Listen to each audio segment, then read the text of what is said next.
ಈಗಿನ ಕಾಲದಲ್ಲಿ fertilisers and pesticides ಗೆ ₹1 ಕೊಡೋದಕ್ಕೆ ಸಕ್ಸಸ್ಫುಲ್ ಆಗಿ ಫಾರ್ಮಿಂಗ್ ಮಾಡಬಹುದಾ? ಸೌಂಡ್ಸ್ ಇಂಪಾಸಿಬಲ್ ಅಲ್ವಾ? ಹಾಗಾದರೆ ನೀವು ಸುಭಾಷ್ ಪಾಳೇಕರ್ ಬಗ್ಗೆ ತಿಳ್ಕೊಳ್ಳೇಬೇಕು. ನಮಸ್ಕಾರ ಫಾರ್ಮರ್ಸ್ ರತ್ನಗಳೇ, welcome back to our channel. Subhash Palekar ಅವರು ಮಹಾರಾಷ್ಟ್ರ ಹಳ್ಳಿಯ ಒಂದು ಬಡ ಕುಟುಂಬಕ್ಕೆ ಸೇರಿದವರು. ಕೂಡ ಎಲ್ಲಾ ರೈತರು ತರನೇ fertilizers cost and poor soil ಕ್ವಾಲಿಟಿಯಿಂದ ತುಂಬಾನೇ ಸ್ಟ್ರಗಲ್ ಮಾಡುತ್ತಿದ್ದರು.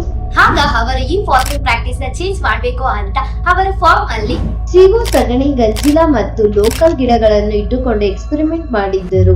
ಈ ಎಕ್ಸ್ಪೆರಿಮೆಂಟ್ ಇಂದ ಸಕ್ಸಸ್ಫುಲ್ ಆಗಿ ಅವರು 0 ಬಜೆಟ್ ನ್ಯಾಚುರಲ್ ಫಾರ್ಮಿಂಗ್ ಅನ್ನು ಅಳವಡಿಸಿಕೊಂಡಿದ್ದಾರೆ. ಇದರಿಂದ ಅವರ ಫಾರ್ಮ್ ತುಂಬಾನೇ ಪ್ರೊಡಕ್ಟಿವ್ ಅಂಡ್ ಕಾಸ್ಟ್ ಎಫೆಕ್ಟಿವ್ ಆಯಿತು. ಅವರಿಗೆ ಫರ್ಟಿಲೈಸರ್ಸ್ ಅಂಡ್ ಪೆಸ್ಟಿಸೈಡ್ಸ್ ಗೆ ಸಾಲ ಮಾಡುವ ಅವಶ್ಯಕತೆ ಇರಲಿಲ್ಲ. ಹಾಗಾದ್ರೆ ಅವರು ಬೆಳೆದಿದ್ದ ಹೆಲ್ತಿ ಕ್ರಾಪ್ಸ್ ಇನ್ನೂ ಹೆಚ್ಚಾಗಿ ಬೆಳೆಗೆ ಮಾರ್ಕೆಟ್ ಅಲ್ಲಿ ಸೇಲ್ ಆಗಿತ್ತು.